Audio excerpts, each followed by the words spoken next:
Numa cabana construída com lençóis no quarto de um apartamento em Brasília, Joana * arrisca palavras em italiano, recebe o carinho dos novos pais e experimenta, ainda com certa desconfiança, a sensação de ser cuidada. Decidiu que fará aulas de balé na Itália, com uma prima que ainda não conhece, mas por quem já nutre curiosidade e afeição. Na noite seguinte, a brincadeira foi espalhar os colchões na sala. Pai e mãe adotivos deitam rodeados de brinquedos, para que a menina adormeça com a segurança de que não está sozinha.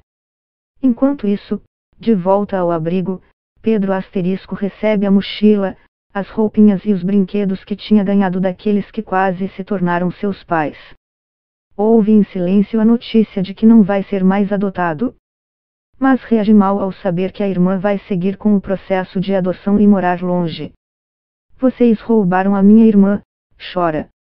Nos braços dos psicólogos e auxiliares do abrigo e da Vara da Infância e Juventude do Distrito Federal, ele desabafa, grita, bate nas paredes. Aos poucos se acalma. O menino coleciona perdas nos seus 11 anos de vida: a separação dos pais biológicos, a perspectiva frustrada de ter uma nova família e o adeus à irmã. Mas a história dele é só uma entre tantas outras semelhantes nos abrigos do Brasil.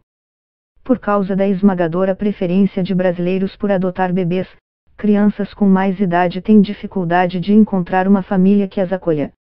Mais de 78% dos candidatos do Brasil à adoção só querem meninos e meninas de até 5 anos, segundo dados do Cadastro Nacional de Adoção. As crianças que não são adotadas no Brasil são encaminhadas para os comitês de adoção internacional, que tentam encontrar um lar para elas entre estrangeiros que se cadastram em associações internacionais credenciadas. A adoção fora do país é vista como a última chance de conseguir um lar, já que estrangeiros impõem menos restrições em relação à idade, cor e sexo. Porém, nem sempre o processo segue adiante após o chamado estágio de convivência, período de cerca de 3 meses em que os potenciais pais trocam cartas, telefonemas e depois passam algumas semanas com a criança no Brasil. Pedro e Joana viveram 6 anos num abrigo de Brasília. Em 2017, a Justiça do Distrito Federal deu a decisão definitiva de destituir a mãe do poder familiar usuária de drogas. Ela não tinha condição de cuidar das crianças. Os irmãos foram, então, encaminhados para a Comissão Distrital Judiciária de Adoção, órgão responsável por casar os perfis de candidatos a adotar com o das crianças disponíveis nos abrigos. 100 famílias brasileiras interessadas em acolher os dois, por não se enquadrarem no perfil exigido pelos candidatos, eles foram encaminhados para a adoção internacional. Pouco depois, um casal italiano foi selecionado e o processo de aproximação, com supervisão de psicólogos, teve início, em junho deste ano.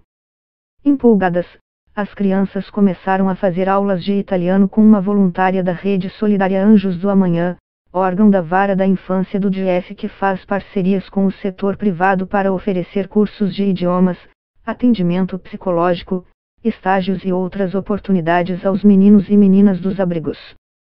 Do outro lado do mundo, os futuros pais tentavam aprender português. Amigos e familiares dos italianos acompanharam a preparação e fizeram uma festa à brasileira, para comemorar a futura adoção. Cartas, fotos, desenhos e presentes foram trocados, até que os italianos desembarcaram no Brasil para conhecer os meninos. O primeiro encontro, em outubro, foi numa brinquedoteca. No terceiro dia do estágio de convivência, as crianças manifestaram o desejo de pernoitar com os requerentes, de modo que, no dia do desligamento do abrigo, estavam felizes pela partida, diz um relatório da comissão de adoção. Cafés da manhã na padaria, tardes na piscina, brincadeiras no parquinho. Os 4 exploravam os pequenos lazeres da cidade enquanto tentavam construir os primeiros laços afetivos. Tudo ia bem até que, depois da primeira semana no apartamento alugado pelos italianos, em Brasília, Pedro começou a apresentar angústias e sofrimentos. Segundo o relatório da Comissão Distrital de Adoção, as crises, que incluíam tapas nas paredes, choro e gritos, eram desencadeadas quando o menino tinha algum desejo contrariado. Enquanto os adultos tentavam conter o garoto, Joana sofria com o medo de que os italianos desistissem da adoção. Joana mostrou-se receosa, conforme o casal, talvez temendo o rompimento da relação parental que se iniciava e por perceber o sofrimento do irmão e não saber como agir, afirma o relatório. A futura mãe adotiva tentava acalmar a menina, repetindo que tudo acabaria bem para todos. Para a psicóloga que acompanha Pedro, as crises eram causadas por um conflito de lealdade do garoto, que passou a sentir que estaria traindo a mãe biológica ao aceitar a ida para a Europa e a adesão definitiva à nova família. Os italianos tentaram se adaptar às crises do menino e buscaram a orientação de psicólogos para lidar com a situação. Uma festinha de despedida para os irmãos chegou a ser agendada no abrigo. Professores e colegas da escola pública onde os dois estudavam também